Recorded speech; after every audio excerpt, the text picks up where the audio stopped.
Hello and welcome back to the weekly technical analysis. Chart आप देख रहे हो निफ्टी का। सबसे पहले डेली चार्ट की बात करेंगे एंड देन वीकली चार्ट की भी हम यहाँ पे बात करेंगे। डेली चार्ट में एक अच्छा खासा हमें एक करेक्शन के बाद एक अच्छा खासा यहाँ पे बाउंस बैक यहाँ पे हमें मिल चुका है। एंड बाउंस बैक के बाद मार्केट यहाँ पे थोड़ा सा यहाँ पे कूल डाउन भी यहाँ पे अभी यहाँ पे हो चुका है। जो एक गैप यहाँ पे मार्केट ने क्रिएट किया था, इस गैप को भी यहाँ पे सक्सेसफुली मार्केट ने यहाँ पे फिल कर दिया है। अभी इसके बाद क्या होगा डेली चार्ट में, तो हमें यहाँ पे नजर आता है कि ये जो लेवल है हमारे लिए, ठीक है, जो कि है 26,100 की, 26,100 की। तो इस लेवल के ऊपर मार्केट को यहाँ पे कुछ क्लोज करना होगा, एक अच्छी खासी कैंडल यहाँ पे क्लोज करनी होगी, और तब जाके ही हमें एक क्लियर ट्रेंड का यहाँ पे हमें पता चल पाएगा। क्योंकि दो बार मार्केट इसी लेवल से यहाँ पे नीचे यहाँ पे आ चुका है। ठीक है, फर्स्ट टाइम यहाँ पे मार्केट गया था, नीचे आया। सेकंड टाइम मार्केट ने ट्राई किया, नीचे आया। ठीक है, अभी थर्ड टाइम मार्केट यहाँ पे ट्राई कर रहा है। और मार्केट अगर मान लो थोड़ा सा कंसोलिडेट करता है डेली चार्ट में, एंड देन उसके बाद अगर एक अच्छा खासा ब्रेकआउट देता है, तो हमें एक अच्छा सा टारगेट हमें यहाँ पे अपसाइड यहाँ पे डेली चार्ट में हमें यहाँ पे दिख रहा है। अभी अगर आप 4 आवरली या फिर 1 आवरली टाइम फ्रेम की अगर आप बात करेंगे, तो और आपको थोड़ी सी यहाँ पे पिक्चर जो है वो यहाँ पे क्लियर आपको नजर आएगी। इन द सेंस आप देखो, मार्केट ने सबसे पहले मार्केट यहाँ पे आया, रिजेक्शन लिया। ठीक है, दोबारा मार्केट यहाँ पे ऊपर गया, और उसके बाद भी मार्केट यहाँ से सीधे यहाँ पे नीचे आया, यहाँ पे एक सपोर्ट लिया। ठीक है, जो कि एक इंपॉर्टेंट सपोर्ट अभी हमारे लिए बन जाता है, जो कि 26,350 का। ठीक है, मार्केट फिर यहाँ से ऊपर गया और मार्केट अगेन फिर से यहाँ पे नीचे आया। अभी इस वाली 1 आवरली टाइम फ्रेम में आपको यहाँ पे क्लियरली शायद दिखेगा। Wait a second.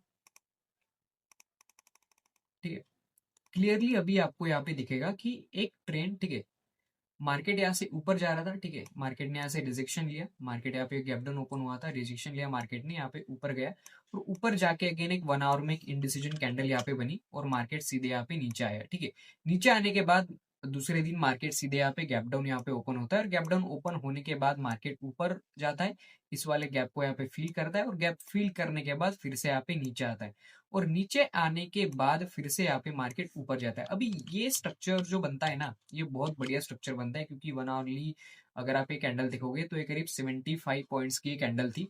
और इस वाली कैंडल को कवर करने के लिए या फिर तीन रेड छोटी छोटी कैंडल्स बनी। ठीक है, ये फर्स्ट कैंडल, ये सेकंड कैंडल, और ये थर्ड वाली कैंडल। ठीक है, तो ये तीन कैंडल बनी। तो ये तीन कैंडल जो है ना, ठीक है, अभी जो लोग मान लो यहाँ पे बेच नहीं पाए थे, जिन लोगों ने ये वाला गैप डाउन यहाँ पे मिस कर दिया था, उन लोगों ने यहाँ पे बेचा, और एक अपना छोटा सा यहाँ पे जो है वो टारगेट रखा, या फिर अगर टारगेट भी नहीं रखा तो इस स्विंग के ऊपर यहाँ पे उनका स्टॉप लॉस बना हुआ था, जिनकी भी यहाँ पे स्विंग की यहाँ पे पोजीशन थी इंट्राडे में। ठीक है, अभी क्या हुआ, वो स्टॉप लॉस सारे के सारे यहाँ पे ट्रिगर हो गए, और मार्केट यहाँ से ऊपर भाग गया। अभी यहाँ पे क्या हो सकता है, ध्यान से देखो। ठीक है, मार्केट मान लो अगर यहाँ पे गैप अप अगर आप यहाँ पे ओपन होता है, तो मार्केट यहाँ पे ऊपर जाने की कोशिश करेगा, एंड देन मार्केट फिर से उसी तरीके से गैप को फील करने यहाँ पे आने की कोशिश करेगा। अभी जिन लोगों ने भी इस वाली ग्रीन कैंडल के नीचे खरीदा है या फिर कहीं पे बीच में खरीदा है, तो उनका स्टॉप लॉस यहाँ पे ऑलरेडी यहाँ पे बड़ा हो चुका है। ठीक है, क्योंकि ये गैप भी यहाँ पे है। ठीक है, अगर वो इसके नीचे अगर स्टॉप लॉस रखेंगे और आप अगर यहाँ पे खरीदते हो, तो अगर आप इस ग्रीन कैंडल को अगर आप काउंट करोगे, तो एक ग्रीन कैंडल करीब 150 पॉइंट की कैंडल है। ठीक है, ये आप देखो, 155 या फिर 150 पॉइंट की ये कैंडल यहाँ पे बन जाती है। तो इतना बड़ा स्टॉप लॉस यहाँ पे आपकी स्विंग की पोजीशन में और आपकी इंट्राडे की पोजीशन में भी यहाँ पे कोई नहीं देता। ठीक है, आप चाहे आप मंथली ऑप्शन को आप ट्रेड करो, आप चाहे आप वीकली ऑप्शन को ट्रेड करो, इतना बड़ा स्टॉप लॉस का यहाँ पे लॉजिक नहीं बनता। तो यहाँ पे क्या हो सकता है, यहाँ पे हो सकता है कि मार्केट एक फ्लैट ओपन हो या फिर गैप अप यहाँ पे ओपन हो, और गैप अप ओपन होने के बाद या फिर फ्लैट ओपन होने के बाद कुछ इस तरीके का स्विंग यहाँ पे बनाए, और फिर से मार्केट यहाँ पे ऊपर जाए, ताकि जो नए बायर्स मार्केट में है उनको स्टॉप लॉस रखने के लिए यहाँ पे एक लॉजिकल यहाँ पे पॉइंट मिले। ठीक है, मार्केट में जो काम करता है ना, यहाँ पे प्राइस एक्शन काम करता है। यहाँ पे कोई भी ऐसी कॉन्क्रीट यहाँ पे एविडेंस या फिर कॉन्क्रीट प्राइस एक्शन या फिर ऐसी कोई चीज होती नहीं है जो कि हमेशा वही 100% काम करे। बट यहाँ पे आप देखो कैसे हुआ, यहाँ पे सिमिलर हुआ। जिन लोगों ने ये गैप डाउन यहाँ पे इतना अच्छा खासा यहाँ पे मूवमेंट मिस किया था, करीब 50-100 पॉइंट का, तो उन लोगों ने यहाँ पे बेचा, और यहाँ पे उनका इस वाले स्विंग के ऊपर उनका यहाँ पे स्टॉप लॉस था। ठीक है, अभी नए बायर्स आए। ठीक है, उनको लगा कि ये लेवल जो है वो एक अच्छे खासी यहाँ पे डिफेंड हो सकती है, क्योंकि यहाँ पे गैप ऑलमोस्ट यहाँ पे फिल हो चुका था। ठीक है? तो उन्होंने इस वाले कैंडल के नीचे, इस वाले रेड कैंडल के नीचे या फिर इस वाली अपनी ओपनिंग प्राइस के नीचे उनका यहाँ पे स्टॉप लॉस था और मार्केट ज़ाहिर-सी बात है, यहाँ पे इनके स्टॉप लॉस ट्रिगर हो गए, मार्केट यहाँ पे ऊपर भाग गया। अभी हो सकता है कि कल एक ऐसी ही प्राइस एक्शन हमें 1 आवरली चार्ट में हमें यहाँ पे देखने को मिले कि मार्केट यहाँ पे गैप अप ओपन हो या फिर फ्लैट ओपन हो, कुछ इस तरीके का स्विंग बने ताकि जो नए बायर्स है, जो लोग यहाँ पे नहीं खरीद पाए, जो लोग इस वाली बड़ी सी ग्रीन कैंडल पे यहाँ पे नहीं खरीद पाए, उन लोगों को मार्केट को बाय करने का यहाँ पे एक चांस मिले और वो चांस उनको इसी तरीके के स्विंग पे यहाँ पे आने को मिलेगा। तो आप इंट्राडे अगर आप करते हो तो आप इस वाली आप सेटअप को आप ध्यान में रख सकते हो। अगर हम लोग वीकली चार्ट अगर हम लोग देखें तो वीकली चार्ट में अगेन मार्केट देखो मार्केट यहाँ से ऊपर गया था, एक क्लियर ट्रेंड था हमारे पास, ठीक है? मार्केट यहाँ से ऊपर गया, यहाँ से नीचे आया, ठीक है? जो कि एक 1/3 यहाँ पे करेक्शन हुआ था, ठीक है? मार्केट फिर यहाँ से ऊपर गया, ठीक है? और यहाँ से एक नीचे आया, करीब 2/3 यहाँ पे करेक्शन हुआ। मार्केट अभी यहाँ से ऊपर गया और ये अगेन एक 1/3 यहाँ पे करेक्शन हुआ। तो एक नए ट्रेंड की हमें यहाँ पे एक दिशा मिलती है, क्योंकि अगर इसी तरीके की अगर प्राइस एक्शन यहाँ पे चलती रही कि एक हायर हाई मार्केट यहाँ पे बना रहा है और अपने लोअर लो को यहाँ पे डिफेंड कर रहा है, ठीक है? मार्केट यहाँ पे भी अच्छा खासा नीचे आया था, बट अपने वाले इस वाले लो को यहाँ पे मार्केट ने डिफेंड किया था, ठीक है? मार्केट यहाँ पे ऊपर गया, बट अगेन हमें देखना होगा कि इस वाले लो को मार्केट कितना डिफेंड करता है, जो कि निकल के आता है 25,350 का, ठीक है? तो ये लो अगर डिफेंड करता है मार्केट तो एक अच्छा खासा हमें यहाँ पे टारगेट अपसाइड हमें देखने को मिलता है वीकली चार्ट में भी, ठीक है? बैंक निफ्टी की अगर हम लोग बात करें वीकली चार्ट में, तो वीकली चार्ट में अगेन बैंक निफ्टी अच्छा खासा हमें स्ट्रॉन्ग दिख रहा है यहाँ पे। अगर हम लोग डेली चार्ट की बात करें तो डेली चार्ट में भी एक ब्रेकआउट आते हुए हमें दिख रहा है। तो बैंकिंग स्टॉक के ऊपर आपका मेन यहाँ पे फोकस होना चाहिए आने वाले टाइम में, आने वाले इस वाले वीक में। अगर हम लोग सेक्टोरल इंडेक्सेस की बात करें, निफ्टी मेटल सेक्टर की अगर हम लोग बात करें तो निफ्टी मेटल अगेन एक अच्छे खासे करेक्शन के बाद एक अच्छा बाउंस बैक किया है, अगेन अपने सपोर्ट यहाँ पे फाइंड करने की कोशिश कर रहा है और कुछ इस तरीके का पैटर्न यहाँ पे बन सकता है। बट इस तरीके के पैटर्न का कंफर्मेशन जब हमें होगा तब जब मार्केट इस वाली लेवल के ऊपर यहाँ पे क्लोजिंग देगा। वेट अ सेकेंड, मार्केट अगर इस वाली लेवल के ऊपर अगर यहाँ पे क्लोजिंग देता है, ठीक है? इस वाली लेवल के ऊपर अगर मार्केट यहाँ पे क्लोजिंग देता है, इस वाली लेवल के ऊपर अगर मान लो मार्केट यहाँ पे क्लोजिंग देता है तो हमें एन अगेन एक अप ट्रेंड हमें यहाँ पे निफ्टी मेटल के यहाँ पे सारे स्टॉक्स में हमें यहाँ पे देखने को मिल सकता है। निफ्टी प्राइवेट बैंक की बात करें तो निफ्टी प्राइवेट बैंक में एक अच्छा खासा एक बुलिश मोमेंटम यहाँ पे कंटिन्यू हो सकता है, जो कि बैंक निफ्टी में हमने ऑलरेडी देख रखा है। निफ्टी हेल्थ केयर अगेन जब तक ये लेवल क्रॉस नहीं होती ऑल टाइम हाई की, तब तक ये कंसोलिडेशन में हो सकता है जाए। निफ्टी आईटी इंडेक्स में करेक्शन था पिछले हफ्ते के 2 दिन, ठीक है? जो कि हमें ओवरऑल मार्केट में उसका इम्पैक्ट यहाँ पे देखने को मिला, बट निफ्टी ने अच्छा फिर बाउंस बैक किया। Nifty pharma index again like Nifty health care index, Nifty health care index थोड़ा सा बेटर दिख रहा है as compare to the Nifty pharma index. Nifty FMCG again अपने एक अच्छे खासे सपोर्ट लेवल के पास यहाँ पे खड़ा है। अगर आप इसको वीकली चार्ट में अगर आप देखोगे तो और ज़्यादा आपको क्लियरली आप पे नज़र आएगा कि ये कितने दिन हो गए इसको कि ये एक ही रेंज में यहाँ पे खड़ा हुआ है। अगर आप देखोगे ध्यान से, ठीक है? अगर आप यहाँ से भी देखोगे तो अप डाउन इसके बीच में हो रहा था, ठीक है? करीब 2 साल हो गए, 2 साल से ज़्यादा का ही टाइम हो गया लगभग, ये एक ही रेंज में यहाँ पे खड़ा है, ठीक है? निफ्टी एनर्जी इंडेक्स अगर आप देखोगे वीकली चार्ट में भी तो एक अच्छा खासा मुझे यहाँ पे एक सेटअप यहाँ पे नजर आता है, again in a daily chart as well.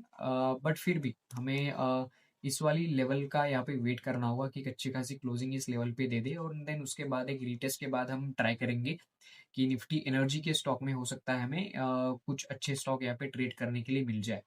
Nifty auto sector मैंने आपको पिछले शायद ट्रेडिंग एनालिसिस में मैंने आपको बताया था वीकली टेक्निकल एनालिसिस के सेशन में कि मार्केट या फिर निफ्टी ऑटो जब तक इस वाले लेवल को नीचे के सेट क्रॉस ना करे तब तक ये गैप यहाँ पे फिल नहीं हो सकता, ठीक है? अगर ये नीचे वाले अपने इस गैप को फिल करना चाहे, क्योंकि 3% का यहाँ पे गैप है, ठीक है? जो कि अच्छा खासा गैप है। अगर ये अपने इस गैप को फिल करने के लिए आता है, ठीक है? तो ये करीब उसको 10% यहाँ पे नीचे आना होगा and then auto stock will correct almost 15 to 20%, but ऐसा होगा नहीं क्योंकि ये एक बार एक ऑल टाइम हाई का एक ब्रेकआउट दिएगा एंड देन उसके बाद हो सकता है कि जब मार्केट में प्रॉफिट बुकिंग आए तब जाके ये नीचे आ सकता है। निफ्टी मिड कैप के बारे में मैंने बोला था कि ये सारे मार्केट को यहाँ पे आउट परफॉर्म करेगा और सिमिलरली वैसा ही हुआ। निफ्टी अपने ऑल टाइम हाई के आसपास जब जाता है तब उसमें करेक्शन आता है, बट आप देखो निफ्टी मिड कैप के स्टॉक को अगर आप देखोगे, निफ्टी मिड कैप की इंडेक्स को अगर आप देखोगे तो बहुत अच्छा यहाँ पे ब्रेकआउट आ चुका है। अगेन निफ्टी पीएसयू बैंक के आपका एक अच्छा खासा यहाँ पे फोकस होना चाहिए, क्योंकि निफ्टी बैंक जो यहाँ पे लीड करेगा इस अगली बारी जो अगली आने वाली रैली है उसको, तो निफ्टी पीएसयू बैंक उसमें एक की रोल यहाँ पे अपना निभाएंगे। Nifty small cap index again इसमें भी एक ब्रेकआउट यहाँ पे पेंडिंग है। Nifty mid cap again breakout यहाँ पे दे दिया है, हमने बात कर ली उसकी। एंड देन अगर आप इंडिया विक्स को अगर आप देखोगे तो अगेन ये 11-12 के आसपास यहाँ पे चल रहा है। तो जब तक ये 1560 यहाँ पे क्रॉस नहीं कर लेता तब तक ये वॉलेटिलिटी मार्केट में नहीं आएगी और मार्केट हो सकता है कि अच्छा परफॉर्म करे एक शॉर्ट टर्म में। मुझे जो मैंने सिल्वर की बात की थी अपने पिछले सेशन में कि सिल्वर जब तक इस वाली अपनी ब्लू लाइन के आसपास नहीं जाता तब तक मैं इसको शॉर्ट करना यहाँ पे पसंद नहीं करूंगा।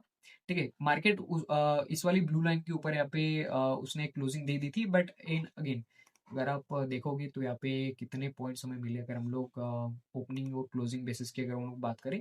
सो ये करीब मोमेंटम था 5% से ज़्यादा का ये मूवमेंट था। ठीक है, अगर आप M6 में अगर आप देखोगे कि कितना मूवमेंट था, तो M6 में भी लगभग ये 5% के आसपास का ही मूवमेंट था।